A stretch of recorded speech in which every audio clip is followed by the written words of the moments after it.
चलिए बच्चों, आज हम लोग सीखने वाले हैं हीट इंजन के बारे में। और हीट इंजन के बारे में मैं आपको एकदम सिंपल तरीके से समझाऊंगा और मैं उम्मीद करता हूं कि आपको बहुत अच्छे से समझ में आएगा। चलिए बच्चों, शुरू करते हैं। हीट इंजन को अगर हम डिफाइन करने की कोशिश करें तो इसको ऐसा बोला जा सकता है, इट इज द डिवाइस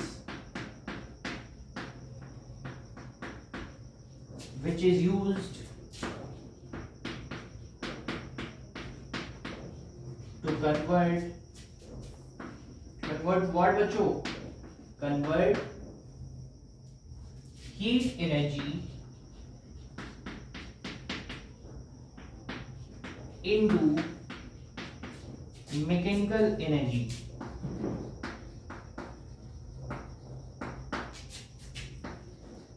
और बच्चों, मैकेनिकल एनर्जी को हम लोग क्या जानते हैं? Work done. ठीक है बच्चों, ये जो हीट इंजन काम करता है बच्चों, ये काम करता है cyclic process, for cyclic process, यानी ये प्रोसेस कंटिन्यूअसली चलता रहता है। ठीक है, और आप सभी को मैंने थर्मोडायनामिक्स के बारे में अच्छी तरीके से, थर्मोडायनामिक्स फर्स्ट लॉ के बारे में अच्छे तरीके से समझाया है। थर्मोडायनामिक्स फर्स्ट लॉ के बेसिस पे हम ये अच्छी तरीके से जानते हैं कि जो भी आपके पास चेंज इन इंटरनल एनर्जी होता है वो द चेंज इन हीट और minus change in work done के बराबर होता है। यहाँ पर इस डेल्टा यू को हम लोग रिप्रेजेंट करते हैं, बोलते हैं चेंज इन इंटरनल एनर्जी।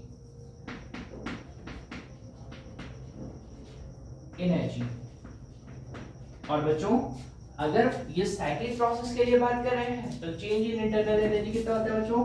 ये होता है 0। और यहां पर डेल्टा क्यू क्या है? दैट इज चेंज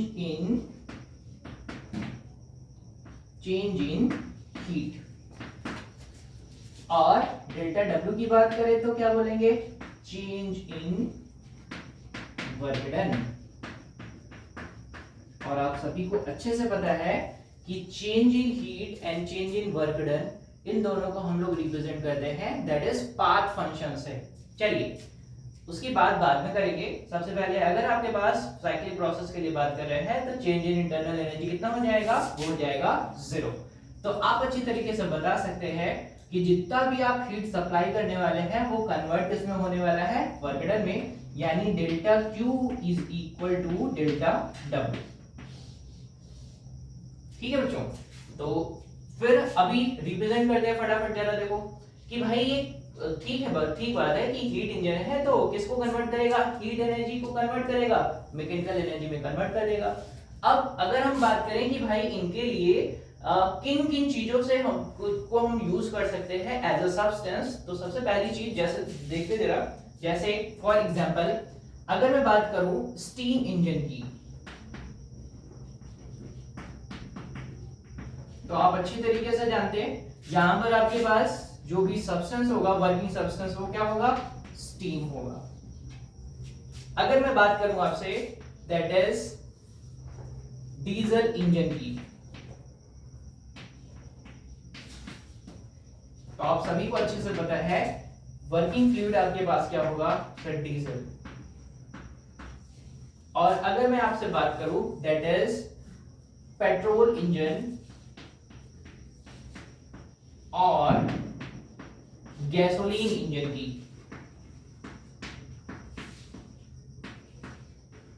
तो आप बता सकते हैं यहां पर आपके पास वर्किंग फ्लूइड होगा, that is what? Working fluid यहां पर होगा आपके पास एयर प्लस गैसोलीन वेपर। आइए बच्चों, बात करते हैं हीट इंजन के प्रोसेसेस की। तो सबसे पहले क्या क्या करते हैं, मैं इसको इरेज करता हूं, फिर आपको अच्छे से समझाता हूं।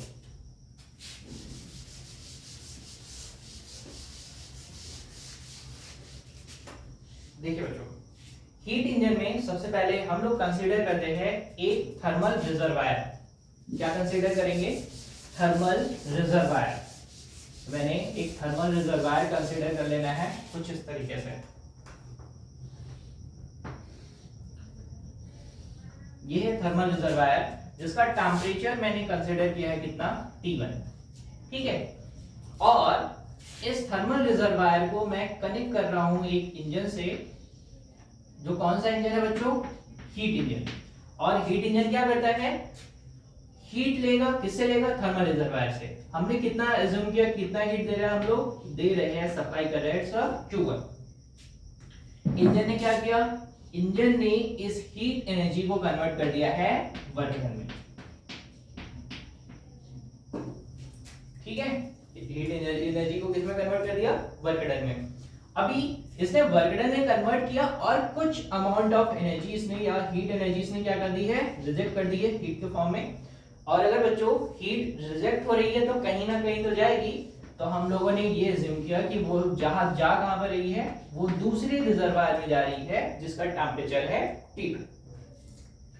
बच्चों यहां पर बात करने वाली बात ये है कि T1 ऑलवेज ग्रेटर देन होगा T2। सर Q1 क्या है, Q1 को हम लोग बच्चों बोलते हैं हीट सप्लाइड। Q1 को क्या बोलते हैं, हीट सप्लाइड। और Q2 क्या है बच्चों, Q2 को हम लोग बोलते हैं हीट रिजेक्टेड। Q2 को क्या बोलते हैं बच्चों, हीट रिजेक्टेड, ठीक है। Q1 को क्या बोलेंगे, हीट सप्लाइड, एंड Q2 क्या है बच्चों, हीट रिजेक्टेड। आइए बच्चों आगे सीखते हैं। यहां पर W बच्चों है आपके पास, W को बोलते हैं work done. And work done को रिप्रेजेंट कैसे करेंगे, सर सप्लाई कितना कर रहे थे Q1, सर रिजेक्ट कितना कर रहे हैं Q2, रिमेनिंग कितना अमाउंट बचेगा, that is Q1 minus Q2। कितना अमाउंट बचेगा बच्चों, Q1 माइनस Q2। आगे चलते हैं, यानी हीट सप्लाई हम लोग कितना कर रहे हैं, वो सप्लाई कर रहे हैं Q1, और सर हमको वर्क डन कितना मिल रहा है, Q1 माइनस Q2, ठीक। ये थी वर्किंग बच्चों इंजन की। अब डिफाइन कर लेते हैं कि इसकी इफिशियंसी कैसे निकालेंगे।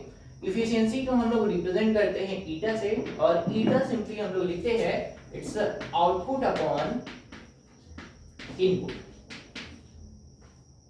कितना हमने आउटपुट मिला है और कितना हमने इनपुट दिया है, ठीक है।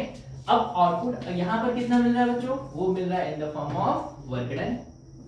इनपुट कितना दे रहे हैं, वो दे रहे हैं अमाउंट ऑफ हीट सप्लाई, ठीक है।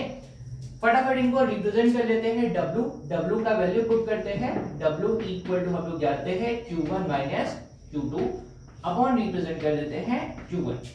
अगर इनको हम लोग और प्रॉपर्ली सॉल्व करें तो हमें मिल जाता है 1 माइनस Q2 अपॉन Q1, ठीक है बच्चों। अब ये सर ईटा क्या है, ईटा रिप्रेजेंटेशन है, किसका रिप्रेजेंटेशन है, इसको बोलते हैं ईटा। रिप्रेजेंट किसको कर रहा है, वो रिप्रेजेंट कर रहा है इफिशियंसी को। इसको रिप्रेजेंट करेगा बच्चों, इफिशियंसी को रिप्रेजेंट करेगा। अब अगर मैं ये सपोज करूं कि मैंने एक ऐसा इंजन बनाया ना जो कि पूरी की पूरी हीट को ना कन्वर्ट कर दे रहा है वर्क डन में, अगर ऐसा मैं बोलने वाला हूं तो Q2 तो 0 हो जाएगा। अगर Q2 0 हो जाएगा तो ईटा इक्वल टू मिल जाएगा 1, और ईटा इक्वल टू अगर आपको 1 मिल जाता है तो आप अच्छे से बोल सकते हैं कि सर इस हीट इंजन की इफिशियंसी कितनी है, वो है 100%। कितनी है बच्चों, इस इंजन की इफिशियंसी कितनी है, दैट इज 100%। जो कि पॉसिबल है क्या बच्चों, नहीं। अब जरा याद करते हैं थर्मोडायनेमिक्स के फर्स्ट लॉ को। थर्मोडायनेमिक फर्स्ट लॉ के हिसाब से हमने ये बोला था कि फॉर एनी क्लोज्ड सिस्टम, अगर मेरे पास कोई भी क्लोज सिस्टम है तो उसमें जितना भी हम लोग वर्क डन करने वाले हैं या जितना भी हीट सप्लाई करने वाले हैं वो कन्वर्ट किस में होगा, वर्क डन में। और अगर कोई भी वर्क डन है तो कन्वर्ट किस में होगा, हीट सप्लाई में। किसके लिए, फॉर अ साइक्लिक प्रोसेस। किसके लिए बात करेंगे बच्चों, फॉर अ साइक्लिक प्रोसेस। तो वहां से हम ये जस्टिफाई कर सकते हैं कि जितना भी हम लोग हीट सप्लाई देने वाले हैं ना वो कन्वर्ट किस में हो जाएगा, वर्क डन में। क्योंकि first law of thermodynamics follows what, that is conservation of energy. मैं उम्मीद करता हूं बच्चों आप सभी को बहुत अच्छी तरीके से हीट इंजन के बारे में इंफॉर्मेशन समझ में आई होगी। यानी अगर बेसिक मोटिव की बात करें कि भाई हीट इंजन करता क्या है, तो सिर्फ एक ऐसी मशीन जो कि हीट एनर्जी को कन्वर्ट कर देगी वर्क करने। ठीक है बच्चों, थैंक यू। अगर कोई डाउट होता है तो आप बिल्कुल बताएं, आपके सारे डाउट सॉल्व किए जाएंगे।